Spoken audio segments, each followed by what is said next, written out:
Hello, everyone. Coach Will here. If you are learning English to advance your career, this lecture is for you. Today, we're talking about business English in professional communication. This is more than just vocabulary, it's about using the right tone, structure, and phrases to be clear, polite, and effective in a professional setting. We're going to focus on three essential areas: effective emails, confident participation in meetings, and cultural nuance. So let's dive in. Mastering the professional email. Emails are the most common form of business communication, and they must be both clear and formal. Avoid slang, contractions, and aggressive language. This chart explains formal opening phrases and formal closing phrases. Let's start with the beginning. I hope this email finds you well. How to close it. I look forward to hearing from you soon. A purpose. I'm writing to inquire about. The ending. Please let me know if you require any further information. To request something. Could you please confirm? Best regards or sincerely. To apologize. We apologize for any inconvenience that this will cause. These are just some suggestions. Please do your research and find your own. So here's a key tip for you. In English, being indirect is polite. In professional English, direct questions can sound demanding. We use modal verbs and conditional phrases like the ones we learned to soften requests. Instead of send me the report now, say, could you please send the report by the end of the day?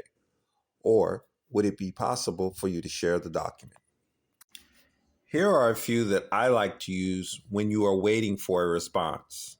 I will be looking forward to. For example, I will be looking forward to receiving that information that you will send me. Will it be okay if I follow up with you? I would be grateful if you could.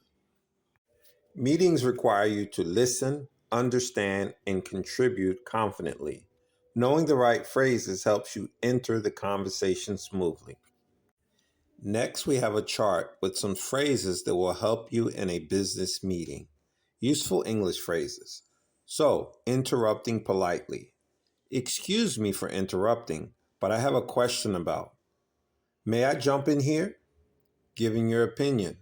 In my experience, from my perspective, I believe we should continue. Agreeing. That's a valid point. I completely agree with that assessment. Disagreeing politely. I respectfully disagree. I see your point, however. I have some reservations about that approach. Clarifying. Just to clarify, are we saying that? Could you elaborate on that point? Suggesting. What if we tried X? Perhaps we should move this to the next agenda item. Key tip: use I statements when given an opinion, starting with I think or in my view. Makes your comment a personal contribution and makes it easier for others to receive. Also, be aware of your intonation. Try to have a polite intonation to go along with the polite statements that you're making. Cultural nuance and tone. Business communication isn't just about grammar, it's about culture. In many English speaking business contexts, the tone is often indirect and positive, even when delivering bad news. When delivering bad news or negative feedback, never be overly blunt. Use softeners and positive framing. Instead of, your presentation was too long, say, the content was excellent. But moving forward, I would suggest condensing the time spent on the introduction. Focus on the future solution instead of criticism.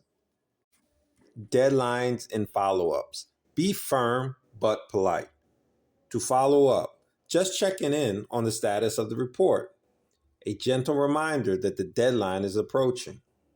Small talk and networking. I don't like to call it small talk, I call it relationship building talk. This is often necessary to build rapport. Be prepared to talk briefly about natural topics like the weather, travel, or the event itself. Never dive straight into business. Conclusion, your professional toolkit. So there you have it. A professional English speaker isn't someone who avoids mistakes. It's someone who communicates clearly, politely, and strategically in every situation. By mastering indirect language in your emails and using those strong, clear signposting phrases in your meetings, you will project confidence and competence.